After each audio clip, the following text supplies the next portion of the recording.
Hello friends, आपका एक बार फिर से स्वागत है हमारे यूट्यूब चैनल जीनियस दीक्षा में। आज के इस वीडियो में हम जानेंगे श्री कृष्ण की द्वारका नगरी के समुद्र में डूबने के रहस्य के बारे में। जब महाभारत युद्ध में पांडवों की विजय हुई और महाभारत युद्ध समाप्त हो गया तो श्री कृष्ण युधिष्ठिर को हस्तिनापुर के राज्य का कार्यभार सौंपकर कौरवों की माता गांधारी से मिलने पहुंचे।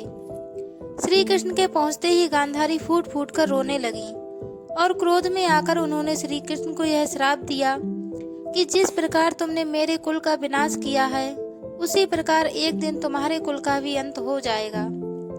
भगवान श्री कृष्ण साक्षात नारायण का अवतार थे और उन पर किसी भी श्राप का कोई प्रभाव नहीं पड़ता। यदि वे चाहते तो इस श्राप को निष्फल भी कर सकते थे, लेकिन उन्होंने गांधारी के इस श्राप का मान रखा और उन्हें प्रणाम कर वहां से चले गए। फिर कुछ वर्षों पश्चात की बात है कि एक दिन श्री कृष्ण के पुत्र शाम अपने मित्रों के साथ परिहास कर रहे थे। उसी समय महर्षि विश्वामित्र और कर्म ऋषि का द्वारका नगरी में आगमन हुआ। जब श्री कृष्ण के पुत्र शाम और उनके मित्रों ने उन ऋषियों को देखा तो वे उनके साथ परिहास करने लगे। उन्होंने शाम को एक स्त्री के वेश में तैयार किया और विश्वामित्र और कर्म ऋषि के सामने ले जाकर बोले, यह महिला गर्भवती है, आप देखकर बताइए कि इसके गर्भ से क्या उत्पन्न होगा। दोनों ही ऋषि सांब और उसके मित्रों के इस परिहास से अत्यंत क्रोधित हो गए और उन्होंने श्राप दिया कि इसके गर्भ से एक मूसल उत्पन्न होगा, जिससे तुम्हारे जैसे दुष्ट और असभ्य लोग अपने पूरे कुल का नाश कर लेंगे। जब इस घटना का पता श्री कृष्ण को चला तो उन्होंने कहा कि यह ऋषियों का श्राप है और व्यर्थ नहीं जाएगा। फिर कुछ समय पश्चात शाम ने एक मूसल को जन्म दिया, जिसे राजा उग्रसेन ने समुद्र में फेंकवा दिया।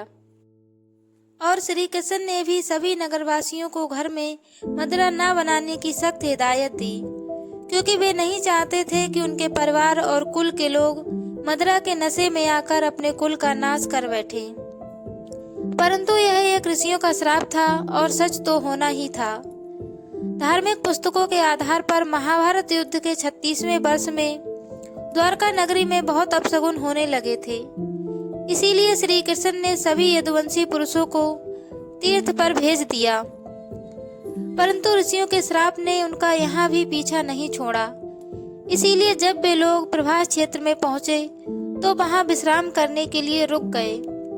तभी किसी बात पर उनमें बहस हो गई और यह बहसबाजी झगड़े में बदल गई और झगड़ा मार काट में बदल गया।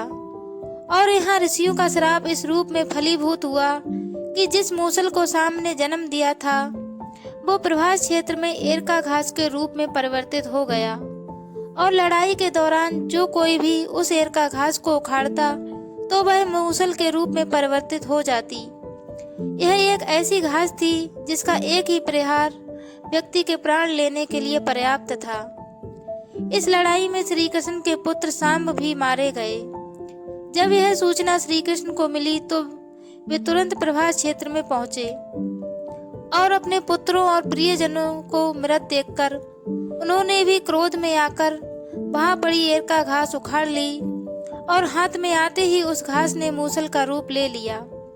और लड़ाई में जो लोग शेष रह गए थे, जिन्होंने उनके प्रियजनों को मारा था, श्री कृष्ण ने उनका भी अंत कर दिया।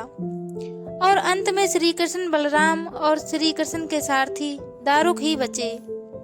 और श्री कृष्ण ने दारुक से कहा कि तुम हस्तिनापुर जाकर अर्जुन को यहाँ ले आओ, और बलराम को वहाँ छोड़कर स्वयं अपने पिता को इस विनाश के बारे में बताने द्वारका चले गए।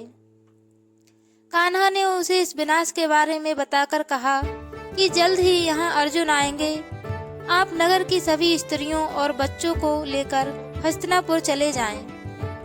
श्री कृष्ण वापस प्रभास क्षेत्र में पहुंचे तो बलराम ध्यानावस्था में बैठे थे और श्री कृष्ण के पहुंचते ही उनके शरीर से शेष नाग निकले और समुद्र में चले गए। और फिर श्री कृष्ण इधर उधर घूमते हुए अपने जीवन और गांधारी द्वारा दिए गए श्राप के बारे में सोचने लगे और एक पेड़ के नीचे लेट गए।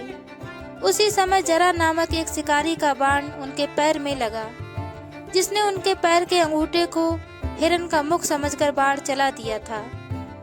जब वह शिकारी शिकार उठाने पहुंचा तो वह श्री कृष्ण को देखकर क्षमा याचना करने लगा।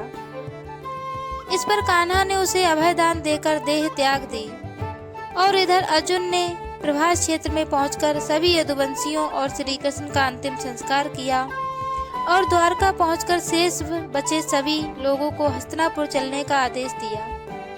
परंतु अगले ही दिन वासुदेव जी ने भी प्राण त्याग दिए।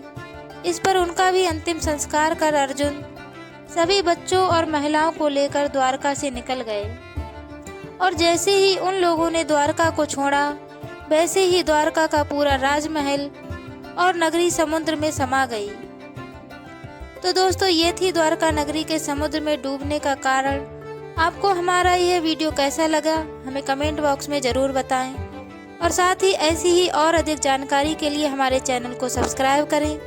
साथ ही बेल आइकन को भी प्रेस कर दें ताकि आने वाली प्रत्येक वीडियो का नोटिफिकेशन आपको सबसे पहले मिल सके।